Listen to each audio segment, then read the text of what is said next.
Hello दोस्तों, welcome to my YouTube channel mister Mukesh Sunil. दोस्तों, आज हम बात करेंगे द 2 मिनट शो में आंतरिक कोण यानी को इंटीरियर एंगल के बारे में। यानी को इंटीरियर एंगल यानी आंतरिक कोण के बारे में बात करेंगे, क्या होते हैं।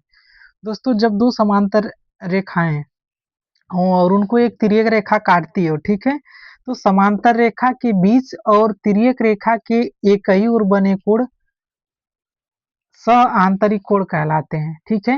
यानी कि जब दो समांतर रेखाएं काट रही हैं, जैसे मान लीजिए ये एल और एम, ये समांतर रेखाएं हैं, इसको यानी तिर्यक रेखा काट रही हैं, ठीक है। तो समांतर रेखाओं के बीच और तिर्यक रेखा की एक ही ओर, यानी कि ये तिर्यक रेखा इसके इधर या इधर, ठीक है, या बाएं या दाएं, तो एक ही ओर बने कोण का योग युग्म कहें तो आंतरिक कोण कहलाता है, ठीक है। जैसे हम बात करते हैं तो कोण 3 और कोण 6, ये समांतर रेखा है, इसको एक तिर्यक रेखा काट रही है, तिर्यक रेखा के दाहिने बने हुए कोण हैं, ठीक है। तो कोण 6 और कोण 3 दाहिने बने हुए कोण हैं, तो इनका युग्म जो है 180 अंश के बराबर होगा, ठीक है। तो पहले ये जानते हैं कि ये कोण हैं कौन कौन से जो आंतरिक कोण कहलाएंगे। तो दोस्तों, 3 और 6 ये समांतर रेखा है, उनके नीचे बीच में स्थित है और तिर्यक रेखा के दाएं स्थित है, इसलिए ये आंतरिक कोण होंगे। और वैसे ही 4 और 5, कोण 4 और कोण 5 इस तिर्यक रेखा के बाएं स्थित हैं और समांतर रेखा के बीच में स्थित हैं, इसलिए भी कोण क्या होंगे, इस आंतरिक कोण होंगे, ठीक है।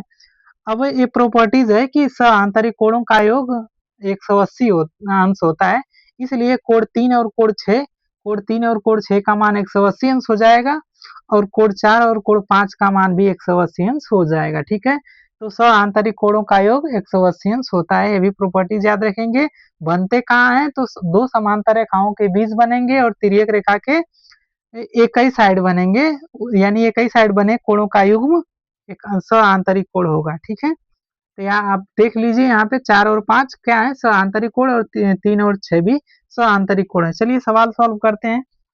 मान लीजिए ये समांतर रेखा है और ये तिर्यक रेखा कट कर रही है, तो कोण एक से एक पूछ रहा है और एक दूसरा कोण 120 अंश दे रहा है, ठीक है। तो दोस्तों, एक्स का मान निकालने के लिए क्या करेंगे, एक्स प्लस हम दोनों कोणों का योग करेंगे और 180 अंश के बराबर कर देंगे, क्योंकि दोनों कोण का योग 180 अंश होता है, आंतरिक कोणों का योग।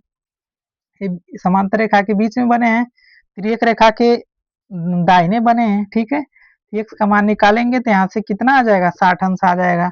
वैसे यहाँ पे देखिए दो समांतर रेखाएं, एक तिर्यक रेखा कट कर रही है, इसका मान पूछ रहा है, वाई का मान पूछ रहा है, यहाँ पे इसका मान दे दिया है 70 अंश, ठीक है। तो इन दोनों कोणों का योग कितना होगा, 180 अंश में से अगर घटा देंगे 70 अंश, तो इसका मान आ जाएगा 110 अंश, ये वाई का मान होगा, ठीक है। इन दोनों कोणों का योग भी 180 अंश के बराबर होगा ना, इसलिए 180 अंश में से घटा देंगे।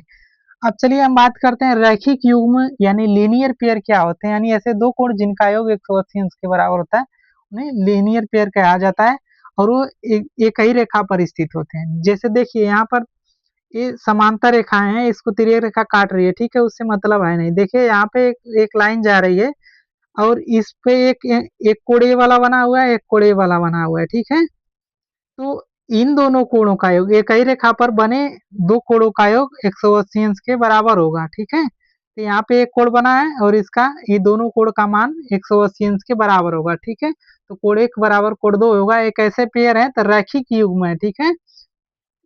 ठीक, ये रैखिक कोण कहलाएंगे, यानी 180 अंश इसका मान होता है, ठीक है। यहाँ पे देखिए ये वाला कोण और ये वाला कोण, यानी कि ये मान लीजिए नीचे ऐसे बना हुआ है ना, कोण कोण 4 यहाँ पे और कोण 3 यहाँ पे, तो फिर भी इन दोनों कोणों को मिला दें तो इनका योग कितना होगा, 180 अंश के बराबर होगा, ठीक है। तो आप जान समझिए, 4 और कोण 4 और कोण 3 180 अंश के बराबर होंगे, ये रैखिक युग्म होते हैं।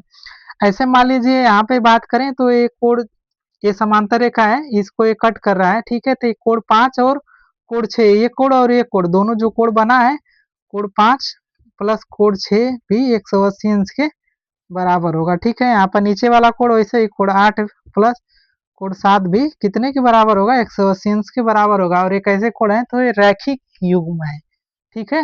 यानी दो कोणों का योग जब 180 अंश के बराबर होता है तो इनको संपूरक कोण कहा जाता है, तो रैखिक युग्म वाले कोण संपूरक कोण भी कहलाते हैं। ठीक है, चलिए इससे रिलेटेड सवाल सॉल्व करते हैं। जैसे मान लीजिए एक कोण यहाँ पे दे दिया 180 अंश का, ठीक है, दूसरा कोण पूछ दिया, तो हम क्या करेंगे, हम जानते हैं कई रेखा पर बने कोणों का योग 180 अंश होता है।